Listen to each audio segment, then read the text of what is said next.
It's important to note what money buys you, but before I get into that, let's go back a little steps. Saving by the numbers, week 33, $5 August, still underway. Making sure I got that money together. Things are happening. I'm just trying not to skip some steps. But basically, like I was saying, it's important to understand what money buys you when you're saving up money, when you're putting stuff to the side. Money can buy you things.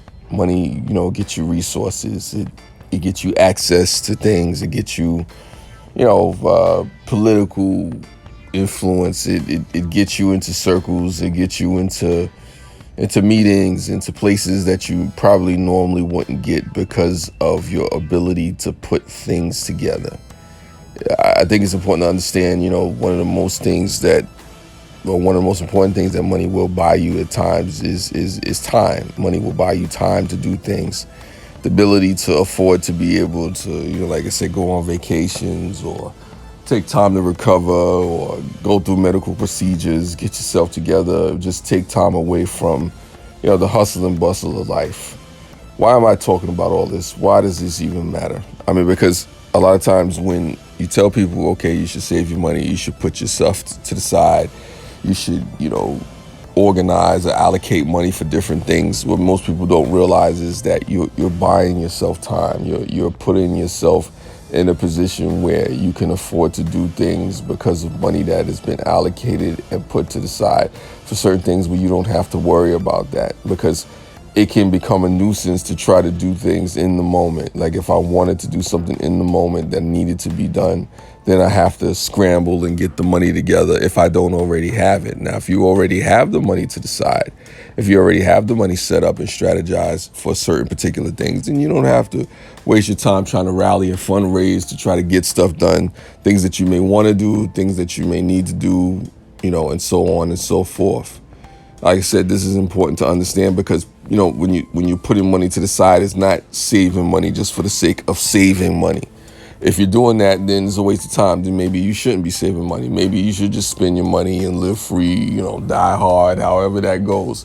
I was talking to somebody recently about that, and they were saying how their son makes, X amount of dollars a year, and they don't believe in saving and putting stuff to the side and strategizing and whatnot. And that can harm you in the future. And also too, when you do put money to the side, it's almost like an insurance to say, okay, I have this nest egg, or I have this emergency fund, or I have this contingency plan, ready just in case. And that's one of the things that, when it comes to money that does for you, also too, like I said, you get resources and you get things that maybe, are,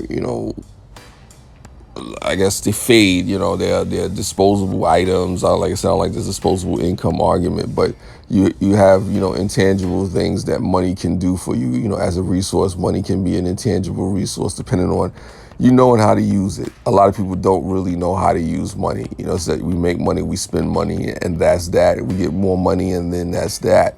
And yeah, you could do that. A person that has done that as well. But with that comes a caveat. The caveat is that if you don't always have money coming in and you're constantly a spender and you're not frugal with your money and you don't know how to have a nesting and put stuff to the side, you'll always be at a deficit. You'll always be, at a detriment to yourself or your family or whoever you're taking care of, whoever's a dependent to you, because it comes down to a point of being able to have resources to live.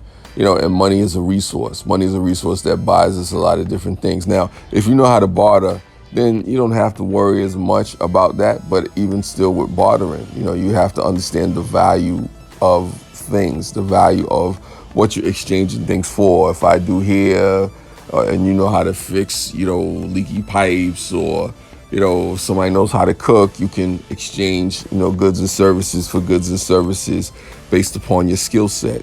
And those are just some of the things that, like I said, I'm just thinking about. I think it's important to understand, that when it comes to money, don't be so quick to just dismiss, thinking that, okay, because I got it today, that I always have it. And that's just one of the things that I was, thinking about. It's like, it's crazy how people may dismiss stuff like that.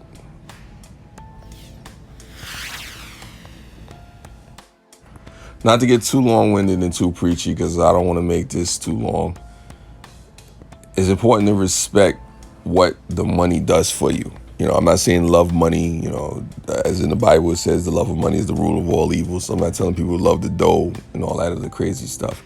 But respect what your money does for you. Respect what it can do for you. Respect what it means to put something to the side for emergencies. Respect what it does to get you resources, to buy you time, to afford you the ability to do things that a lot of people are maybe not aware of, as far as, just being able to live.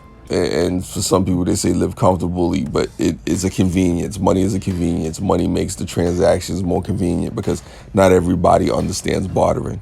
Not everybody understands, exchanging goods and resources for goods and resources, because usually when an economy collapses and the dollar amount goes down to nothing, is worthless, you usually wind up on the barter system anyway. So money is a convenience, money is a tool, and it should be respected as such.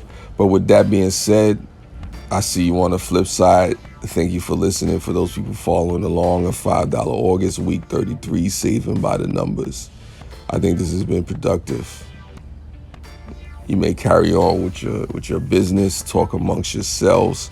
I think this concludes our business for this episode. Yes, sir. I'm out.